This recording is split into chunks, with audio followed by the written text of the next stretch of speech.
It's the 26th of January 2026, and Prince and Bonnie the Scavenger and I are off to Falls Wind, banks of Morecambe Bay. We're heading, he says, getting his finger out of the picture, to Conishead Priory. Just looking round here, the spire of the church at Bardsey just visible, and up there on the hill there's a folly which is on the Ulverston golf course, and you may be able to see a little bridge there in the foreground and a suspiciously flat embankment. That was a railway line that served Conishead Priory at one time. I think it branched off from Ulverston. I'm in a Facebook group called The Lost Lines of Furness, of which there are quite a lot. One of our favourite, most lamented lost lines is the line that joined Foxfield to Coniston.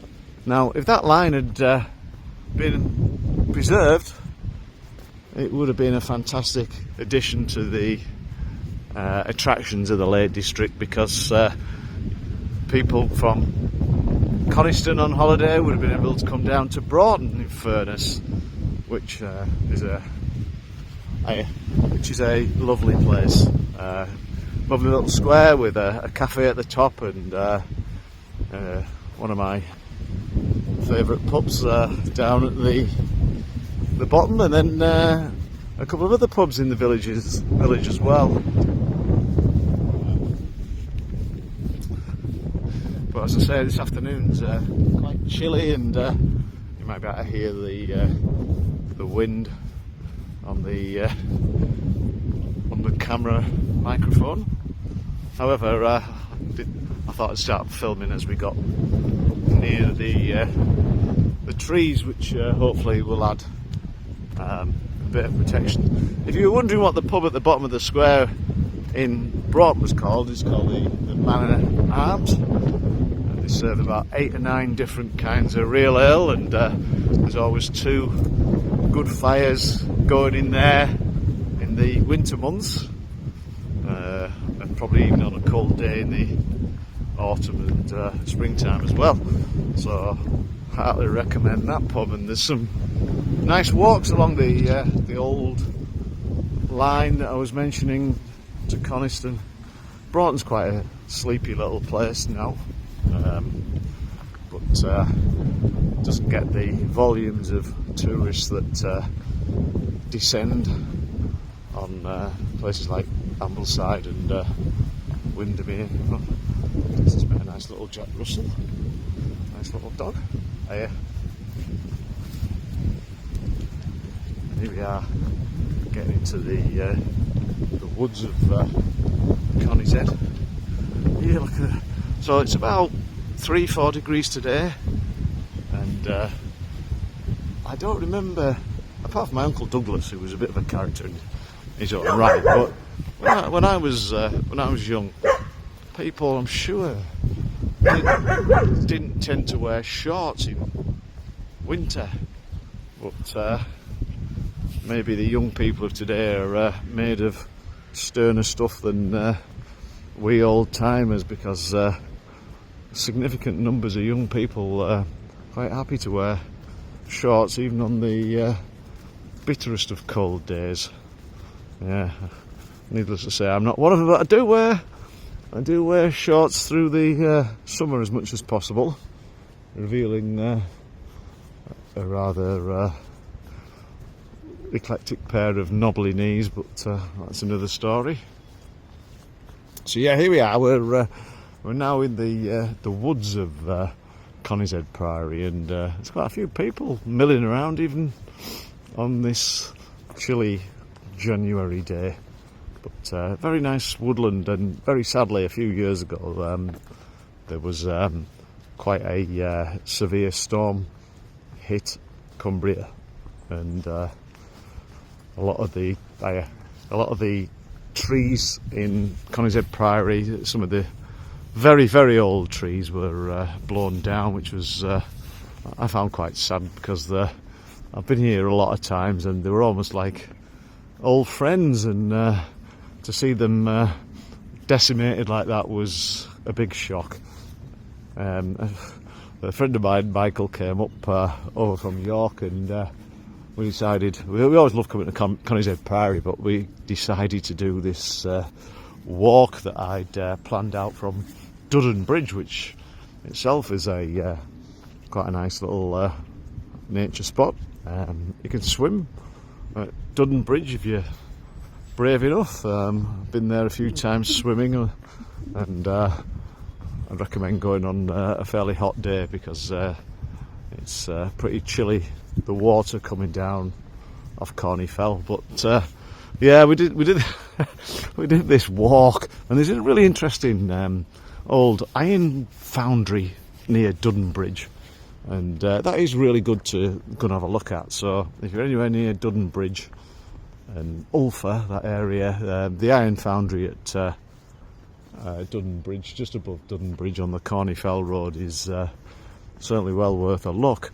But anyway, we're doing this walk and going through woodland, and it was the same story there. After so many trees had been blown over in this horrendous storm that we'd had, and it was a nightmare. You couldn't get past them, or it was very difficult to clamber over them.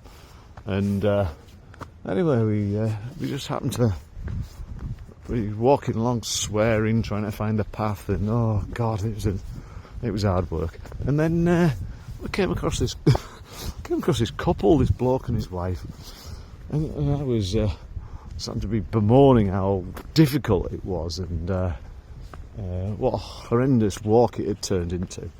And the chap said, "Oh yeah, it was like this when we were here a few weeks ago." And anyway, we enjoyed the walk, and we thought we'd come back and have another go.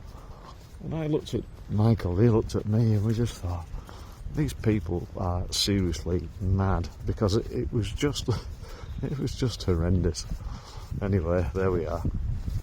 So yeah, the Dudden Valley's beautiful, to be fair. I mean, Ulver's got a kind of ravine, and some good stepping stones as well to cross the stream, and that's nice. You can swim up near Ulver Bridge, but the ravine's a bit beyond Ulver Bridge, and it's very scenic, so that's rather good. So here we are, Conishead Priory. I just had a quick look at the history of the place, and it's changed hands a lot of times. There was a Augustinian priory here at one time in the 11th or 12th century. Oh, here we are. Now, we're going to... Unfortunately, the bridge has been demolished, but we're going to cross the line of the railway, and in the distance up there's a house, and that was apparently the station for Conishead. Somebody's bought it now, but look at this magnificent cut stone. It's absolutely wonderful. The precision of the people who built it is incredible.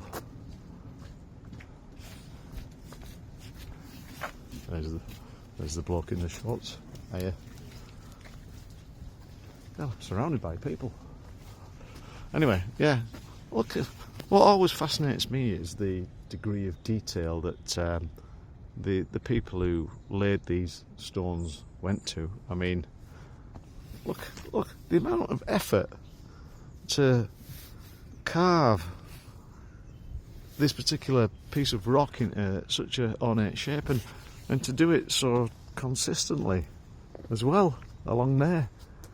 I mean, the patience of the craftsmen of the time, it's unbelievable. And in England, we take a lot of this for granted, these relics of our industrial heritage and our non-industrial heritage. But I guess if you're from America, you know, the land of the free and where buildings don't seem to last very long, it must be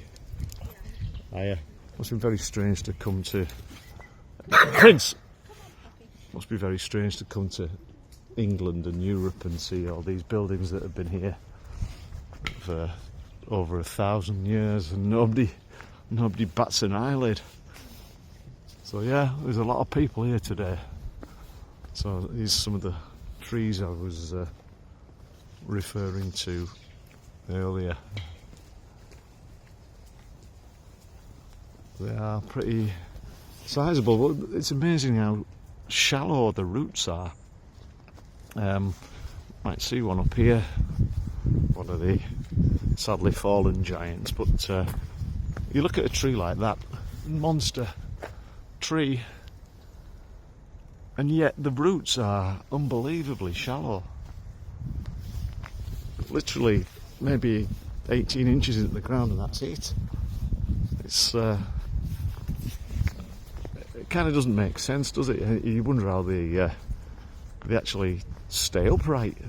Well, they don't, do they, when a severe storm comes, but yeah, there's a particular tree here that's fallen, and it's been pretty much cut up now, but you get an idea of what the roots were like. Very shallow indeed.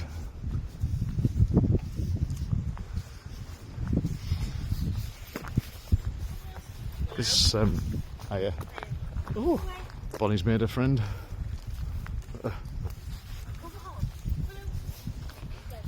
Yeah, these woodlands are in the springtime full of bluebells, which is nice. There's a particular tree trunk here that somebody's nicked them all, of course. Has got a lot of coins in. No, it's still here. Yeah, here we go, look at this. They're all wedged in pretty hard. You certainly couldn't pull them out. I can't even tell what most of them are now. But yeah, it must have been a bit of a thing in times past to come and nail a coin into this fallen tree. Well, you'd have to think, was a hammer supplied, or did you have to bring your own hammer, or were people just so physically strong they could force the coin by sheer brute strength into the tree trunk? Well, maybe they were. People were tougher in the old days, weren't they? Didn't used to wear shorts though, did they? When they were walking around in winter? Oh no, they were too busy walking around in their tweed jackets and shirts and ties. Right, where's that pesky dog gone? I know it's your birthday, one today, but I didn't give you carte blanche to go running off. Come on then, if you want to go up there, go around in a bit of a loop, just to avoid people, really. That's one reason. Always a good one. So we were talking about Conishead Priory, and it's had many changes of hand over the years. And there used to be a pub in Barnsley, the Braddle's Arms, and I never gave it a lot of thought, but it turns out... This way, Prince! Prince! Instant obedience. It turns out that the Braddles family, in various forms, owned the Priory, Conishead Priory, for a couple of 100 years, and I think eventually it was taken over by the National Union of Miners and became a convalescent home for miners who got injured in the course of their very arduous duties. I mean, God, who would be a miner? I mean, just the courage needed to go down that pit every day in the rickety lifts, and then spend most of the day in like such a hard environment, and banging your head against the roof of the seams, and all the dust, and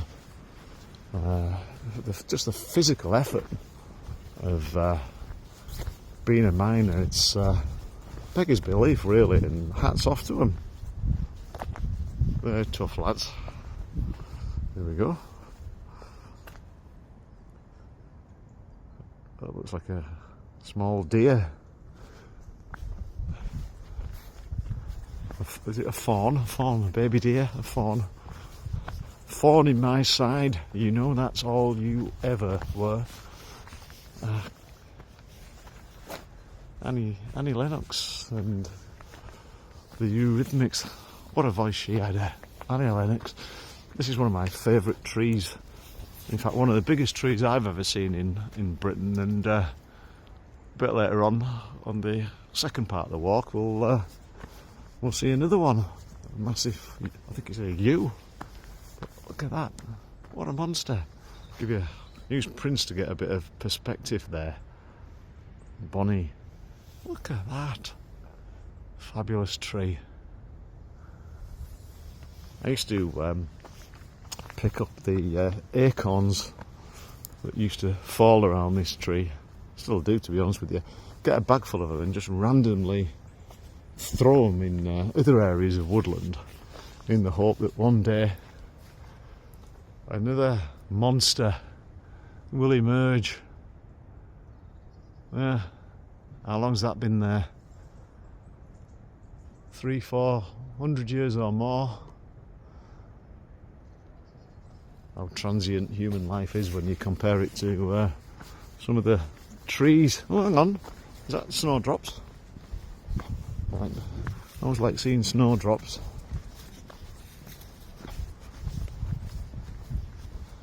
Yeah. They look a little bit past their best, really, but yeah, always nice to see snowdrops. Up in Bonnie, come on. Up in Sea Wood, which is on Birkrigg,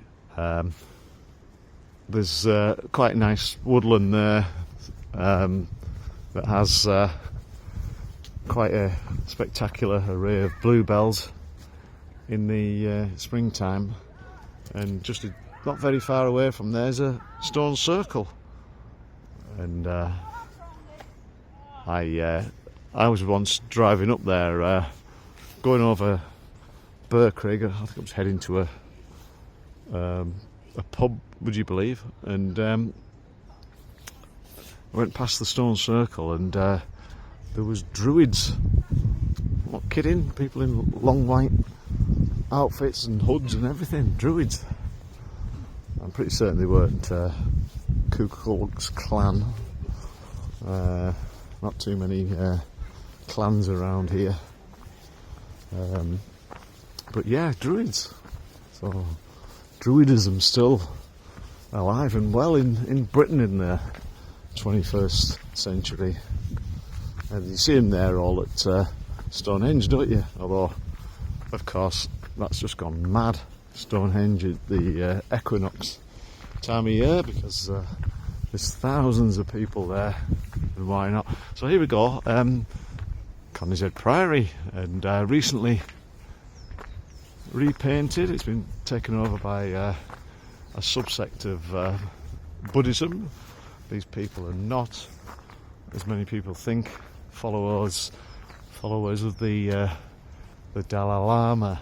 It's a separate sect, but this building would have fallen down, probably been demolished, if it wasn't for the Buddhist sect who took it over. So we'll continue to just walk around, and we'll have a quick look as part of this video. I was going to stop and have a coffee, which I will on the way back, because they do absolutely wonderful cup of coffee here. and you can shelter outside if it's raining.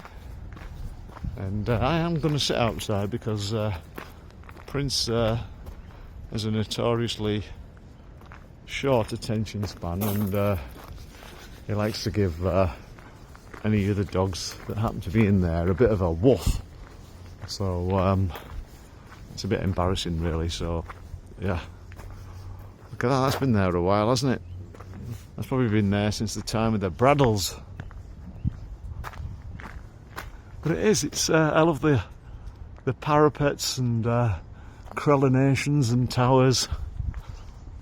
It's a very characterful building. Right, so what we're going to do, we'll walk down here and then we'll have a quick look at the other whopping tree. There's a few yews here, but yeah, here we go. You see at the end there the golden dome of the Buddhist temple, which is really impressive. Come on then. Nice little Jack Russell there. They do have long lifespans, Jack Russells. You get the best part of 20 years out of them, which is, well, you're getting your money's worth, aren't you? Here we go, we'll go down here. Birthday girl's having a bit of a bark. Right, come down here. To be honest, I often come here, and on winter's days you don't really see anybody, and obviously they must have realised that I was filming in the vicinity and they're going to become potential movie stars. So yeah, here we go. Right, here we are. Come on, Bonnie. Just getting lost in a shrubbery.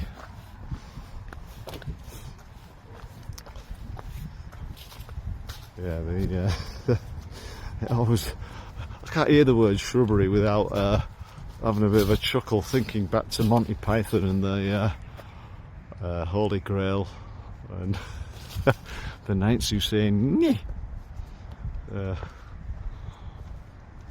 You've got to have seen it to get the joke, but yeah, here we go. Look at this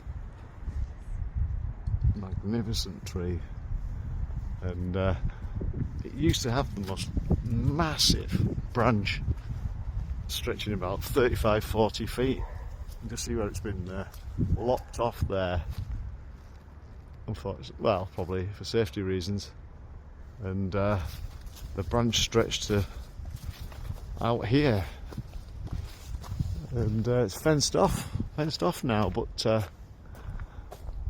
it's hard to get perspective, isn't it, on camera when you're filming. I mean, I'm looking at the picture that you're seeing, and it doesn't look that fantastic, but when you see it with the naked eye, I mean, that tree is a monster. It really is.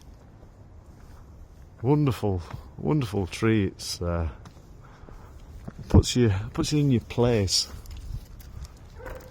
as being so small and insignificant compared to something as monstrous as that. Right, we'll head to the cafe and have a coffee. Brought a lot of people over the years to Conishead, and including my sister, who's the world's biggest coffee snob,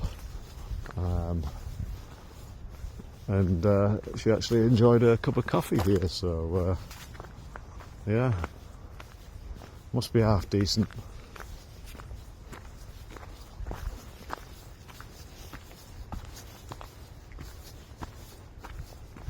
Yeah, they do a really good job, the Buddhist community here, maintaining the grounds, and they have festivals 2 or 3 times a year, and to be honest, I kind of resent the festivals because some of them last about a month. So the Conishead and its cafe are closed to outcomers. Bonnie, come on. and don't get to come here and have a cup of coffee sat outside, which is a bit disappointing. But then you get the pleasure of it reopening and going back after a month or so and having a coffee. So I don't know. Swings and roundabouts. Right, I'll leave it there because I'll have to get these two on the lead before I go in to order me coffee. And I'm running off. Where's Prince? There he is. Sometimes they have dog biscuits here, so they might get lucky. Might get lucky and get a dog biscuit each. So it's always that air of suspense because they don't always have them. So let's see if they have the dog biscuits. There we go. There's a bloke looking out the door. So here's the cup of coffee I was referring to earlier. Both dogs have had a couple of biscuits, so they got lucky, didn't you? You got lucky, Prince, didn't you? Got a biscuit? There you are. What about you, Bunny? Bunny, you got a biscuit as well, didn't you? Huh? Well, this coffee's absolutely lovely. It's it's fairly chilly. It's fairly chilly. It's probably 4 degrees, 3:15 on a January afternoon. But hey, it's peaceful. It's tranquil. Not sat in the office stressing about some flipping computer program that's supposed to be done by yesterday and tested.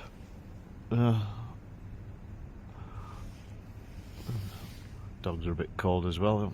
Put the coats on today. It was wasn't so bad this morning, but definitely chilly now. That's the door to the World Peace Cafe. That's kind of a forlorn dream, isn't it? World peace. You never know though. Maybe one day.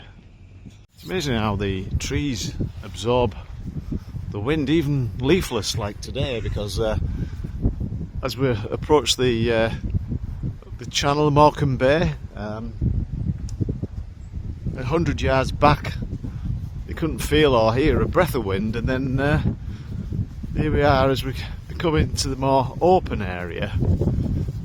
The wind, which I'd completely forgotten about actually, when I was sat outside Conishead, which is fairly well protected and surrounded by trees. But the wind, every pace I take forward, is getting ever stronger. And we are due some quite strong winds tomorrow, but I think they must have come early.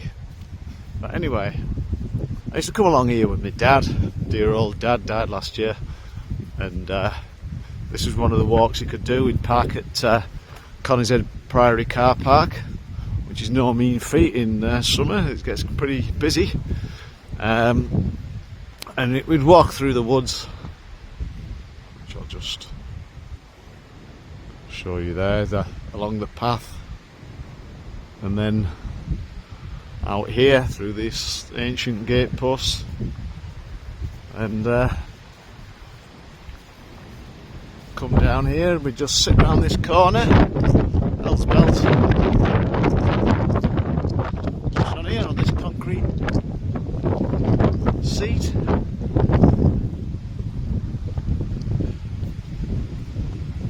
So, grey lowering skies today, and that is a chill wind.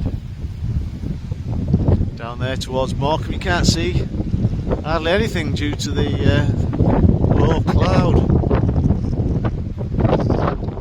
There's the remains of a little jetty there. Maybe the times past the Braddles family had their own landing platform, so they could come by boat. Maybe they went by boat over towards Morecambe. Anyway, my hand's dropping off it. Yeah, I don't blame you.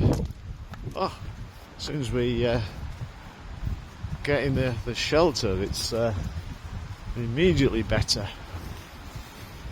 the old boundary wall there of the Priory. That's been there quite a while, hasn't it? Centuries, no doubt. Yeah, so we're heading back now to where I park my car. There's all through from about February onwards, there's a fantastic ice cream van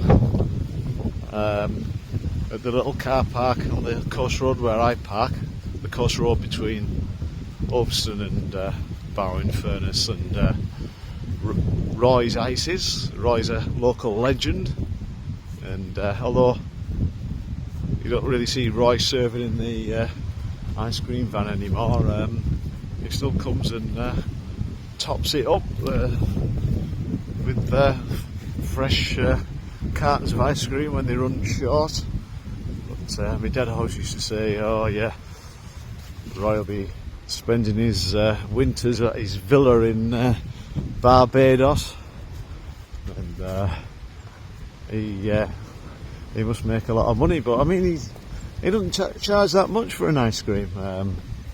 Couple of quid, which obviously when you go to the supermarket you can buy a whole tub for not much more than a couple of pounds, but obviously when you're at the seaside you would have brought your own ice cream, so a couple of quid isn't too bad. And but you go some places and they want £4 for an ice cream. I mean, that cup of coffee I had at Conishead was £3, and the down at Furness Abbey there's a nice cafe there. The coffee there is good, but it's £4 there. It's getting to the cusp of my tolerance of how much will I pay for a cup of coffee, and £4 seems quite extortionate. I mean, I was in Leeds at the weekend, and in the Templar pub.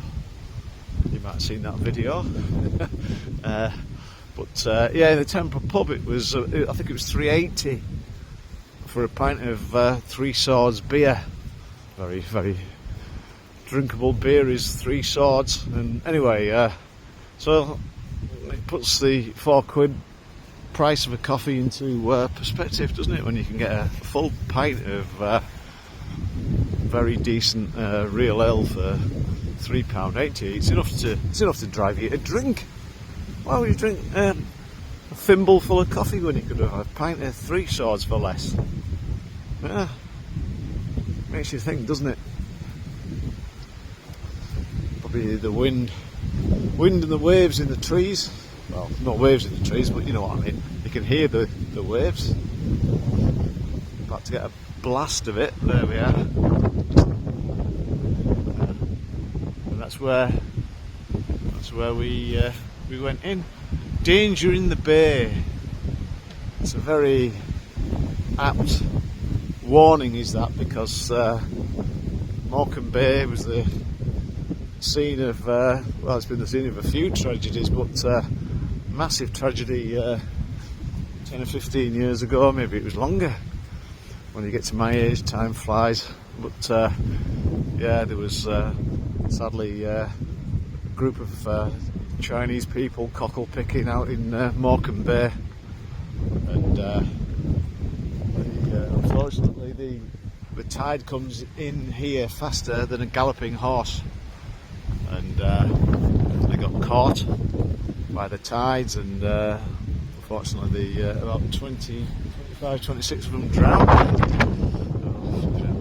We've lost a birthday girl. She's probably found a stick or another dog. There she comes. Come on then, don't get lost on your birthday. She got lost for an hour at the beach the other day. It was a little bit worrying after about an hour when she hadn't turned up. Fortunately, I'd given my number to a lady and she'd spotted her, so I managed to get her back. Right, I'm going to have to put the phone away because my fingers are dropping off. I don't want Prince to have pausey cuffs with this nice little dog either, so I'll leave it there on this grey day in January of 26.